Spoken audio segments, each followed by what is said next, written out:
Hi friends, இன்னைக்கு aptitude question பார்க்கலாம். A solid iron cylinder has total surface area of 1848 square centimeter. Its curved surface area is 5/6 of its total surface area. Find the radius and height of the iron cylinder. நம்மளுக்கு total surface area அதாவது TSA of cylinder 1848 இருக்கு.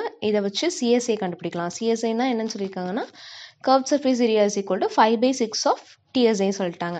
அப்போ 5/6 into 1848 substitute பண்ணோன்னா 1540 நம்மளுக்கு கிடைக்கும். இப்போ இதோட difference கண்டுபிடிச்சா நம்மளுக்கு ரேடியஸும் ஹைட்டும் கிடைக்கும். Difference between CSA and DSA is equal to, அதாவது டிஎஸ்ஏ ஃபார்முலா என்னென்னா 2πRh plus 2πr². CSA formula 2πRh. அப்போ plus 2πRhம் minus 2πRhம் கேன்சல் ஆயிரும். இந்த சைடு 1848 இருந்து 1540 சப்ட்ராக்ட் பண்ணோன்னா 308 கிடைக்கும். இப்போ 2πr² is equal to 308 இருக்குது. இதை சால்வ் பண்ணோன்னா நம்மளுக்கு r²ஓட வேல்யூ 7 ஸ்கொயர் சென்டிமீட்டர்னு கிடச்சிரும். 7 சென்டிமீட்டர்னு கிடச்சிரும். Next CSA is equal to 2πRh இருக்குது. இதில் வந்து எல்லா வேல்யூவும் தெரியும்.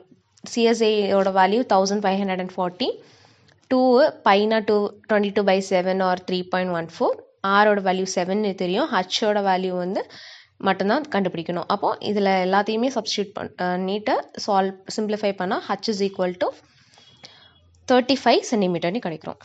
Next, the total surface area of a hemisphere is how much times the square of its radius னு கேட்டிருக்காங்க. இப்போ total surface area of a hemisphere formula என்னென்னா 3πr². அப்போ 3πr². எவ்வளோ இதோட ரேடியஸோட ஸ்கொயர்னு தான் கேட்டிருக்காங்க. அப்போ 3π times square of its radius. Thank you friends. Like, share and subscribe பண்ணுங்கள். நாளையிலேருந்து புக் பேக் கொஸ்டின்ஸ் கொஞ்சமும் அப்புறம் previous year question match the ஃபாலோயிங்கும் பார்க்கலாம். தேங்க்யூ.